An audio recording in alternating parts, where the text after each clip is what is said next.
استاذ العلماء، مرشد العلماء، محبوب العلماء والصلحاء، شیخ الحدیث و مدیر جامعہ قادریہ حنفیہ، میری مراد میرے محسن، مربی، مشفق، مرشد حضرت اقدس حضرت مولانا محمد نواز صاحب نقشبندی دامت برکاتہ العالیہ۔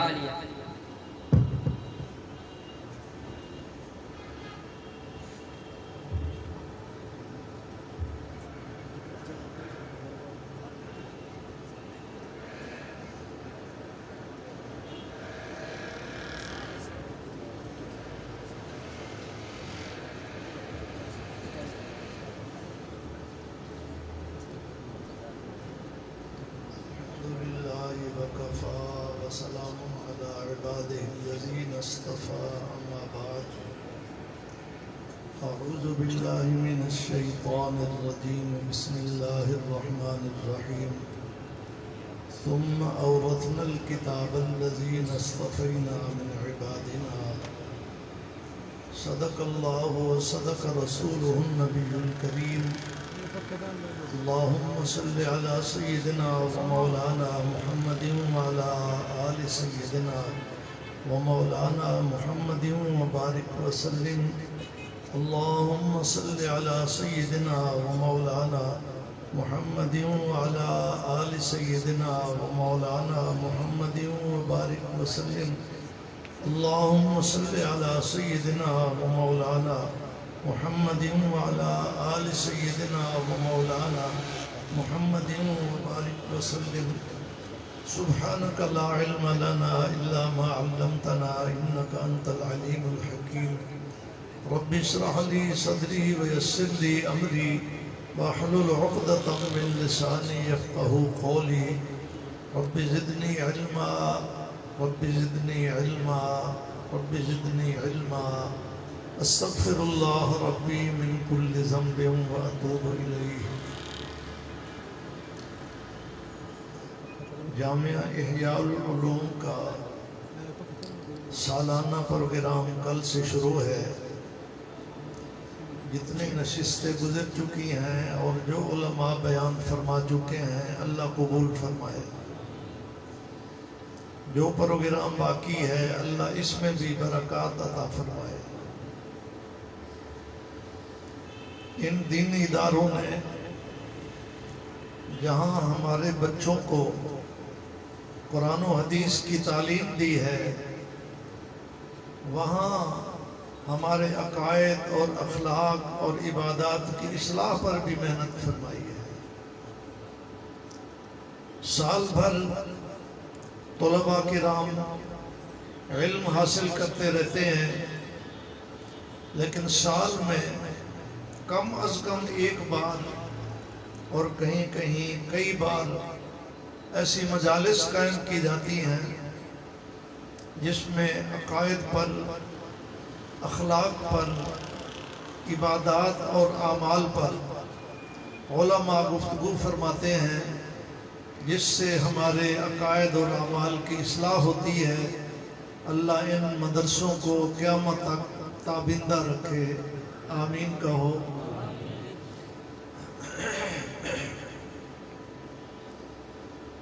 اللہ تعالیٰ نے انبیاء بہت بھیجے،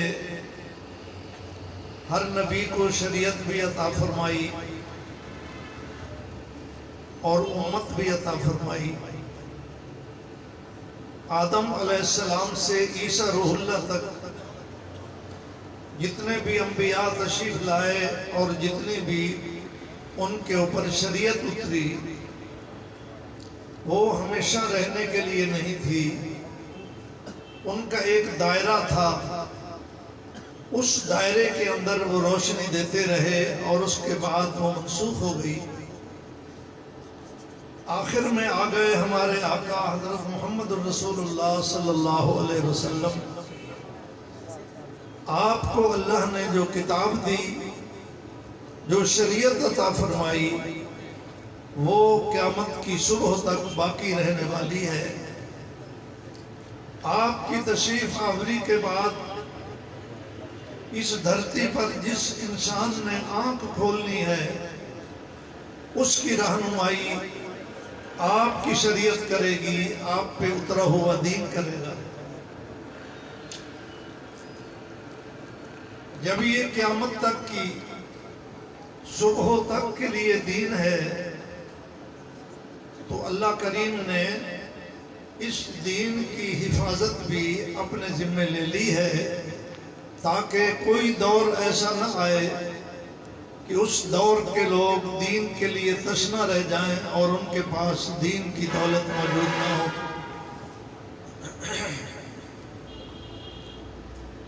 ہمارے پاس اس امت کے پاس جو دین ہے،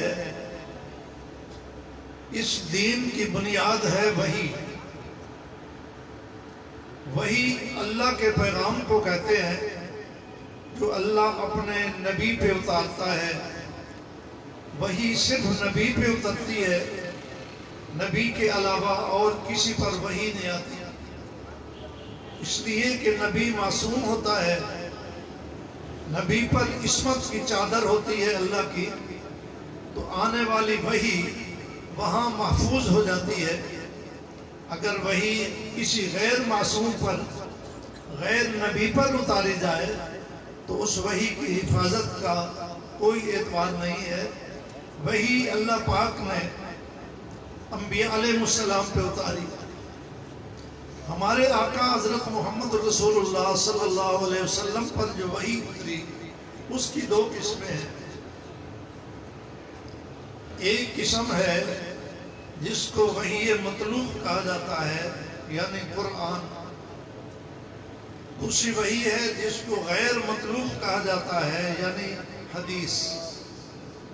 قرآن اور حدیث، قرآن بھی وحی ہے، حدیث بھی وحی ہے۔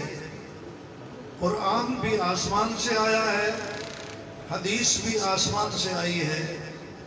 فرق اتنا ہے کہ قرآن کے الفاظ بھی آسمان سے آئے، لیکن احادیث کے الفاظ آسمان سے نہیں آئے، وہ رسول پاک صلی اللہ علیہ وسلم کی اپنی زبان مبارک سے نکلے ہوئے ہیں، یا صحابہ کرام آپ کے عمل کو نوٹ کرتے ہیں اپنے الفاظ میں، لیکن احکامات جو حدیث کی صورت میں ہیں یہ سارے آسمان سے اترے ہیں، کیونکہ اللہ تعالیٰ نے فرمایا وَمَا يَنْطِقُ عَنِ الْهَوَىٰ إِنْ هُوَ إِلَّا وَحْيٌ يُوحَىٰ۔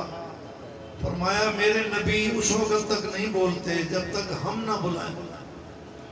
آسمان سے وحی آتی ہے، آسمان سے کوئی حکم آتا ہے تو آپ بولتے ہیں۔ تو وحی کی دو صورتیں ہیں، قرآن اور حدیث۔ دین کی بنیاد وحی ہے اور وحی کی دونوں صورتیں ہیں۔ قرآن بھی دین کی بنیاد ہے اور احادیث بھی دین کی بنیاد ہے۔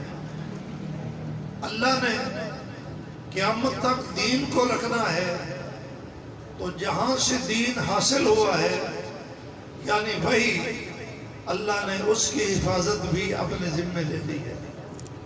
وَإِنَّا نَحْنُ نَزَّلْنَا الذِّكْرَ وَإِنَّا لَهُ لَحَافِظُونَ۔ ہم نے وحی کو اتارا اور ہم ہی وحی کی حفاظت کریں گے۔ اس میں قرآن بھی آ جاتا ہے، احادیث بھی آ جاتی ہیں۔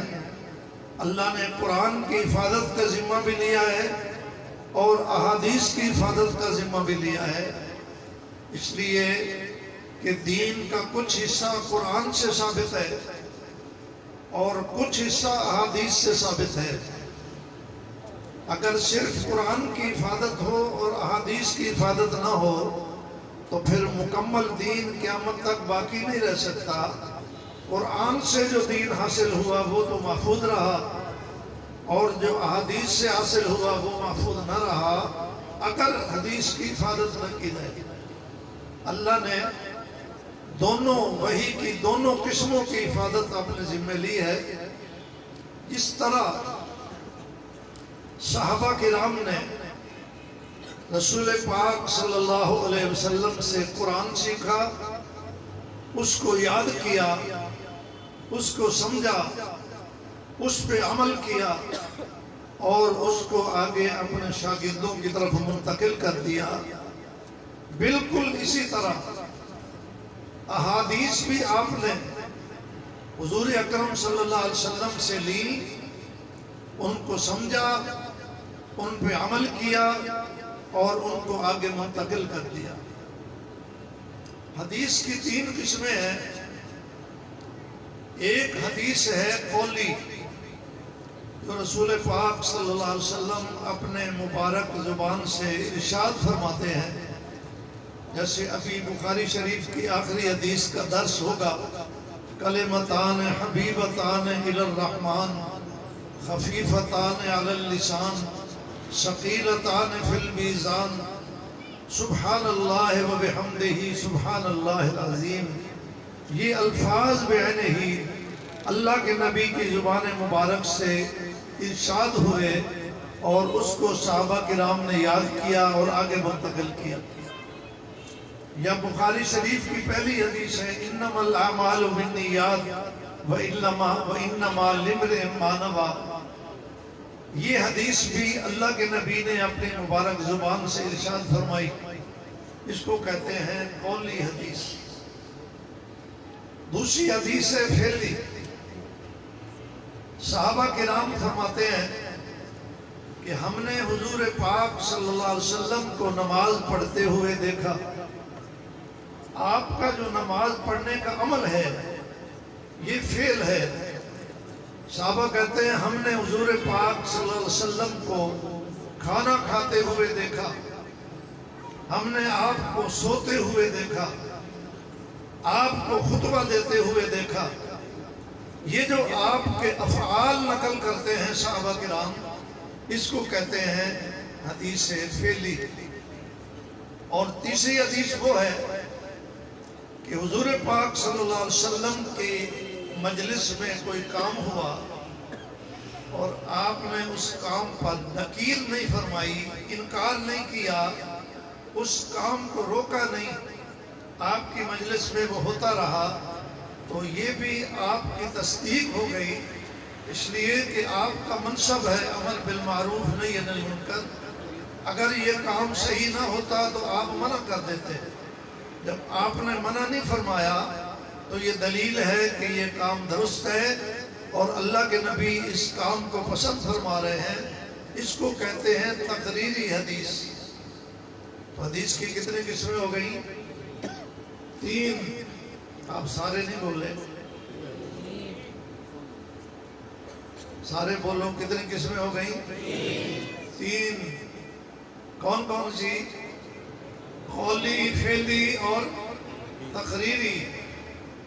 اقوال مصطفیٰ، افعال مصطفیٰ، تقاریر مصطفیٰ، حضور کے فرامین، حضور کے کیے ہوئے کام اور حضور کے مصدقہ کام جو آپ کی مجلس میں ہوئے اور آپ کی ان کو تائید اور تصدیق حاصل ہو گئی۔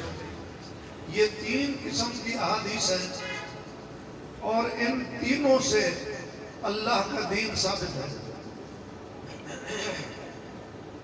کچھ مسائل اقوال مصطفیٰ سے ثابت ہے، کچھ احکام افعال مصطفیٰ سے ثابت ہے اور کچھ احکام تقاریر مصطفیٰ سے ثابت ہے۔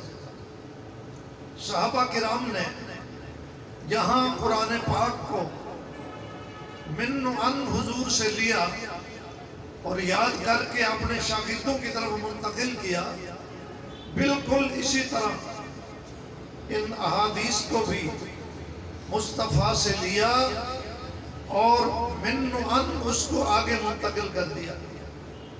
چونکہ انتظام اللہ کا تھا، قرآن اور حدیث کی حفاظت کا انتظام اللہ کا تھا، وَإِنَّا لَهُ لَحَافِظُونَ، اللہ نے خود فرمایا تھا۔ اس لیے صحابہ کرام کو اللہ نے قرآن حدیث کے ساتھ عشق عطا فرمایا تھا۔ جس زبان مبارک سے یہ الفاظ یا افعال صادر ہو رہے تھے ان کے ساتھ بھی عشق تھا، تو اپنے محبوب کی باتوں کو